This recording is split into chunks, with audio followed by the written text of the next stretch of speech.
गाउटी arthritis को हम सामान्य बोलचाल की भाषा में गाउट भी बोलते हैं। और ये बीमारी है जिसमें कि हमारे खून के अंदर यूरिक एसिड का लेवल जो है बढ़ जाता है, और जब यूरिक एसिड का लेवल हमारे खून के अंदर बढ़ जाता है और उसकी वजह से हमारे जोड़ों के अंदर दर्द होता है, जिसकी वजह से आर्थराइटिस हो जाती है, तो उसी को हम गाउटी आर्थराइटिस बोलते हैं। गाउट जो है बेसिकली एक हड्डी की समस्या है, तो इसके लिए आप जनरली हड्डी रोग विशेषज्ञ के पास अगर जाएंगे तो वो बेहतर ढंग से इसका इलाज कर सकता है।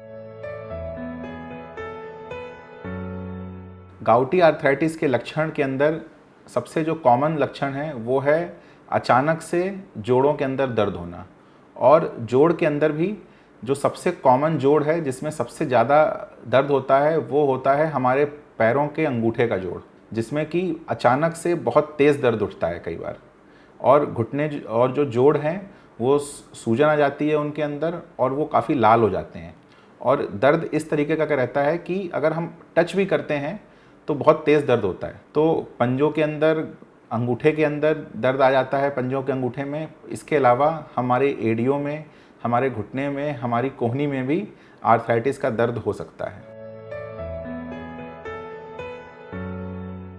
गाउट का जो मेन कारण है वो है सीरम यूरिक एसिड का लेवल ब्लड में बढ़ जाना।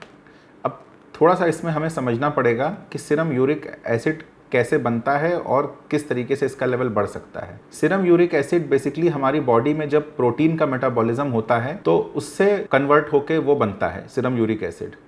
तो ऐसे कुछ कुछ कंडीशंस होती हैं बॉडी में जिसके अंदर हमारा प्रोटीन का मेटाबॉलिज्म रेट बढ़ जाता है।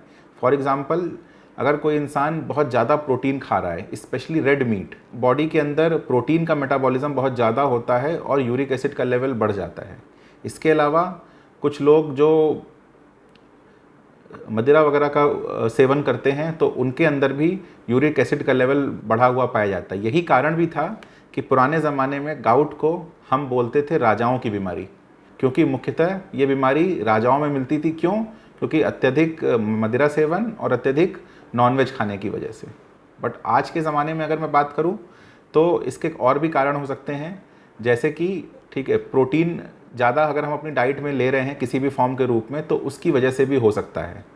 हम कुछ दवाइयाँ, कुछ एंटी कैंसर ट्रीटमेंट्स होता है, अगर हम वो ले रहे होते हैं तो उसके अंदर भी बॉडी का प्रोटीन का मेटाबॉलिज्म होता है, प्रोटीन ब्रेकडाउन हो रहा होता है, तो जिसकी वजह से यूरिक एसिड का लेवल बढ़ सकता है। इसके अलावा किडनी वो ऑर्गन है हमारी बॉडी का जो कि सारे हानिकारक पदार्थों को फिल्टर करके बॉडी से बाहर निकालता है। तो यदि किडनी में दिक्कत आ जाती है, किडनी की कुछ बीमारियों में भी किडनी सही तरीके से काम नहीं कर पाती, और सही तरीके के काम ना कर पाने की वजह से वो यूरिक एसिड को अच्छी तरह से बॉडी में से बाहर नहीं निकाल पाती और हमारी बॉडी में यूरिक एसिड का लेवल बढ़ सकता है। गाउट की जो डायग्नोसिस बनती है वो मुख्यतः एक क्लिनिकल डायग्नोसिस है। बहुत ही कैरेक्टरिस्टिक पेन होता है वो गाउट का, अटैक से आते हैं, जिसको हम लोग बोलते हैं कि गाउट के पेन का अटैक पड़ा है। ठीक है, बहुत ही सीवियर पेन होता है, तो वो, और उसकी लोकेशन भी बड़ी स्पेसिफिक सी होती है कि वो पंजों के जो अंगूठा होता है, पैरों के अंगूठे के जोड़ में होता है, तो बहुत कैरेक्टरिस्टिक लोकेशन होती है। कई बार तो उसको देख के समझ में आ जाता है, लेकिन फिर भी परीक्षण कराना जरूरी होता है, जिसके अंदर कि हम ब्लड के अंदर सीरम यूरिक एसिड का लेवल देखते हैं कि सीरम यूरिक एसिड बॉडी में कितना है। इसके अलावा हम जो जॉइंट होता है जिसमें दर्द हो रहा होता है, उससे हम सुई द्वारा जॉइंट से थोड़ा सा पानी निकालते हैं और उसकी जांच करते हैं, और उसकी जांच में हमको यूरिक एसिड के क्रिस्टल्स दिखाई पड़ते हैं। तो ये सारी जांचें हैं जो हम यूरिक एसिड में कर सकते हैं। इसके अलावा हम एक्सरे भी करते हैं जोड़ों का, इसलिए करते हैं ताकि हम किसी और बीमारी को रूल आउट कर सकें कि ऐसा तो नहीं कोई और बीमारी हो रही हो, तो उसको रूल आउट करने के लिए, और जोड़ कहीं बहुत ज़्यादा डैमेज तो नहीं हो गए हैं तो उसको देखने के लिए हम एक्सरे भी करवाते हैं।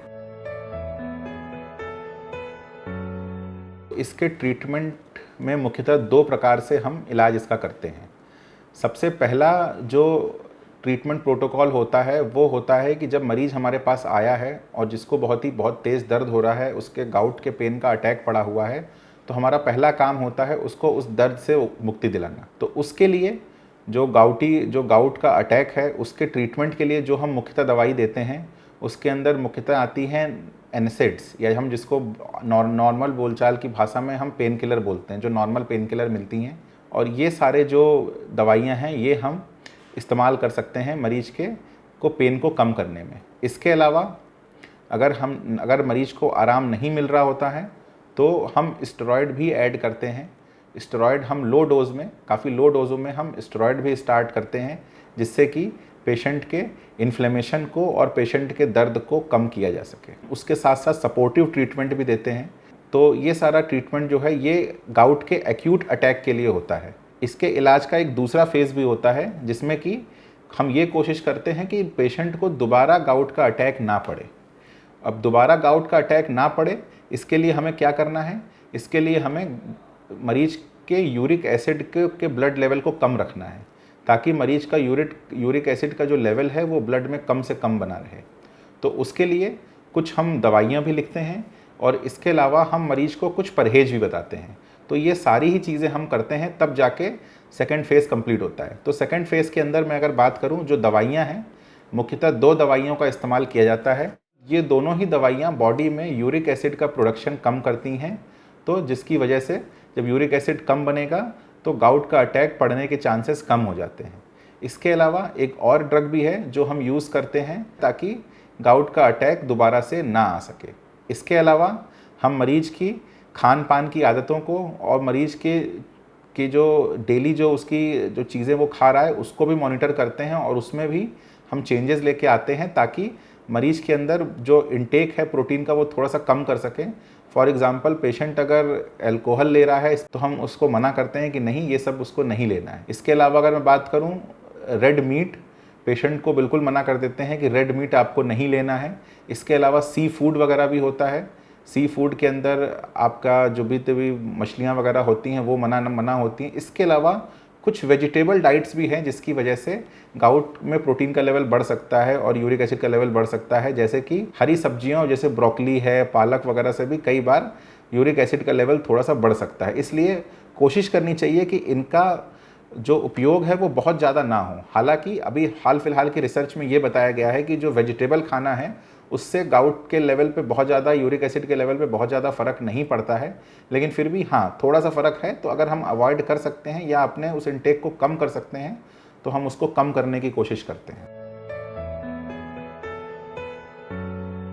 सर्जरी का रोल है, और सर्जरी का रोल बहुत ही टर्मिनल स्टेज पे पड़ता है कि जब जॉइंट बिल्कुल ही डिस्ट्रॉय हो चुका है, जब जॉइंट का बहुत ज़्यादा डैमेज हो चुका है और अब उसमें मेडिसिन का काम नहीं हो सकती हैं, तब ऐसे केसेस में सर्जरी की रिक्वायरमेंट पड़ती है। और सर्जरी में 2 तरह की सर्जरीज़ की जाती हैं। एक तो होती है आर्थ्रोडिसिस, जिसमें हम जोड़ को जाम कर देते हैं ताकि उस जोड़ पे जो मूवमेंट है वो हमेशा के लिए ख़त्म हो जाता है और पेशेंट को जो उसके दर्द है उससे मुक्ति मिल जाती है। लेकिन इस सर्जरी में ये नुकसान है कि जो जॉइंट की फ्लेक्सिबिलिटी है वो जब जोड़ ख़त्म हो जाएगा तो जो जोड़ का मूवमेंट है वो पेशेंट नहीं कर पाता है।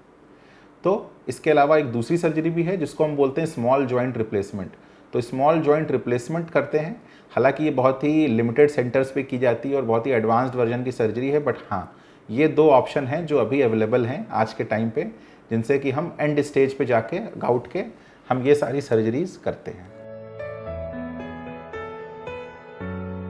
गाउट से जो बचाव करने का तरीका है कि अगर हम अच्छा खान पान रखें, हेल्दी डाइट को और हेल्दी अपने जिम शेड्यूल को और हेल्दी एक्सरसाइजेस वगैरह करें, तो हम अपनी बॉडी के यूरिक एसिड लेवल को कंट्रोल में कर सकते हैं और उससे हम बच सकते हैं। हमें ऐसी चीज़ों को अवॉइड करना चाहिए जिनसे कि ब्लड में यूरिक एसिड का लेवल बढ़ता है।